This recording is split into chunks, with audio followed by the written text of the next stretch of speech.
സാക്ഷരതാ പ്രവർത്തക പത്മശ്രീ കെ.വി. റാബിയ വിടവാങ്ങി. തിരൂരങ്ങാടി വെള്ളിലക്കാട് സ്വദേശിയാണ്.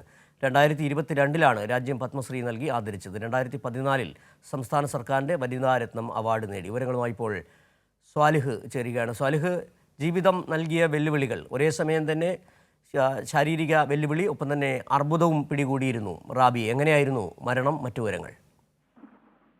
സിജു, കോട്ടക്കലിലെ സ്വകാര്യ ആശുപത്രിയിൽ ചികിത്സയിലിരിക്കെയാണ് മരണം ചെന്നത്.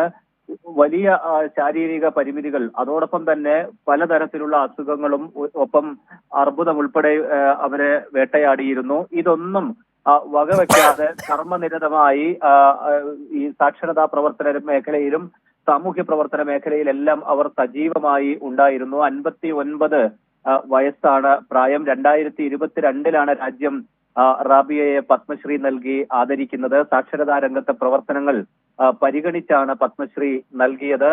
1990 കേരള സാക്ഷരതാ മിഷന്റെ പ്രവർത്തന രംഗത്ത് മികച്ച പങ്ക് വഹിച്ചതിലൂടെയാണ് റാബിയ പൊതുരംഗത്ത് ശ്രദ്ധിക്കപ്പെടുന്നത്. അതിനുശേഷം മുഴുവൻ കാലത്തും ഇത്തരം പ്രവർത്തനങ്ങളുമായി സജീവമായി ഉണ്ടായിരുന്നു.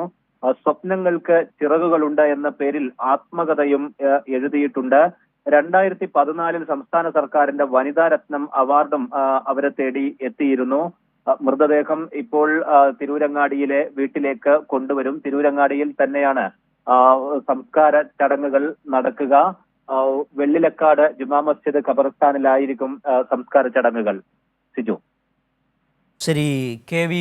റാബിയ, സാക്ഷരതാ പ്രവർത്തക, ലോകം ശ്രദ്ധിക്കുന്ന സാക്ഷരതാ പ്രവർത്തക, കേരളത്തിൻ്റെ സാക്ഷരതാ പ്രസ്ഥാനത്തിൻ്റെ മുഖം കെ.വി. റാബിയ അന്തരിച്ചിരിക്കുന്ന വിവരങ്ങളാണ് കെ.ടി. സാലിഹ് നൽകിയത്.